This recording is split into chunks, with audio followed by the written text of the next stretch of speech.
1850 के आसपास राजस्थान के गरीब से गरीब लोगों के पास इतना सोना होता था कि वह उस सोने को बेचकर अपना खुद का एक प्राइवेट जेट खरीद सकता था। यह जानकारियां हमने जो आजकल नया फीचर आया है एआई यानी कि आर्टिफिशियल इंटेलिजेंस से जुटाई है। जानकारी में यह भी बात सामने आई है कि एक सामान्य व्यक्ति के पास 1850 के आसपास आधा किलो या 1 किलो सोना होता ही था और राजा महाराजाओं के पास तो सोने के भंडार थे, लेकिन 1750 से लेकर 1850 तक एक आम नागरिक के पास भी सोना और चांदी बड़ी मात्रा में होती थी। कहा जाता है आधा किलो से ज्यादा सोना तो केवल महिलाएं पहने रखती थी और पुरुष भी काफी मात्रा में सोना पहनते थे। अब देखिए, आज हम 31 मार्च 2025 की बात करें तो भारत में 1 किलो 24 कैरेट सोने की कीमत पक्का तो नहीं पता है, लेकिन लगभग 89,85,000 के आसपास होगी, यानी कि 1 करोड़ के आसपास। देखा जाए तो पहले के गरीब आज के अमीरों से ज्यादा पैसे वाले थे, सादा जीवन था और दिखावा कम था। देखिए, इस वीडियो के जरिए मैंने एक मैसेज तो आपको दे दिया है, लेकिन अगला पॉइंट काफी महत्वपूर्ण होने वाला है। एआई से यह भी जानकारी मिली है कि पुराने लोग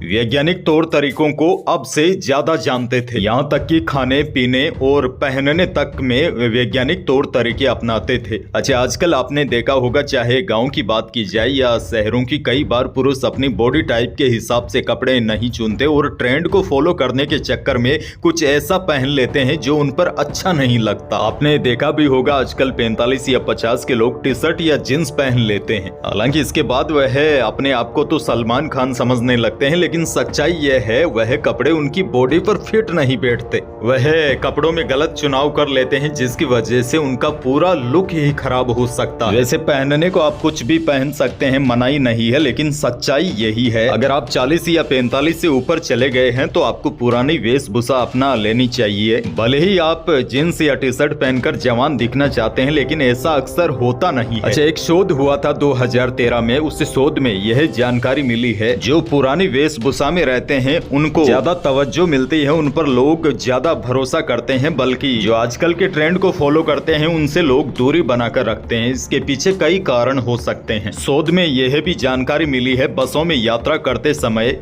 धोती कुर्ता यानी कि पुराने परिधान में दिखने वाले व्यक्ति को युवा से सम्मान सीट दे देते हैं, यानी कि अपनी सीट उसके लिए खाली कर देते हैं। और कई युवा भी पश्चिमी देशों को देखकर उनका पहनावा अपनाने की कोशिश करते हैं, लेकिन कई लोगों पर वह फिट नहीं बैठ पाती, क्योंकि यूरोप के लोगों का रहन सहन और उनकी सोच बिल्कुल अलग होती है। वह लोग नियमित एक्सरसाइज करते हैं, खाने पीने का बेहद ज्यादा ख्याल रखते हैं, इसके साथ ही वह अपने मौसम के हिसाब से वहाँ के कपड़े पहनते हैं। अब देखिए, शुरुआत में मैंने आपको कहा था पहले के लोग अब के लोगों से ज्यादा जागरूक थे, वह वैज्ञानिक तौर तरीकों से कपड़े पहनते थे।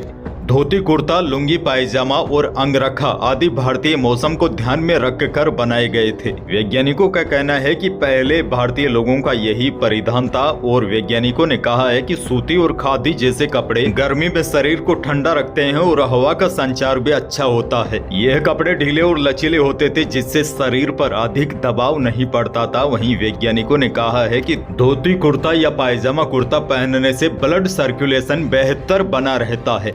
जानकारों ने माना है कि जींस और टाइट कपड़ों की तुलना में ढीले भारतीय वस्त्र पाचन और रक्त संचार को प्रभावित नहीं करते। धोती और लुंगी पहनने से पेट और कमर पर दबाव नहीं पड़ता, जिससे गैस, एसिडिटी जैसी समस्याएं कम होती है।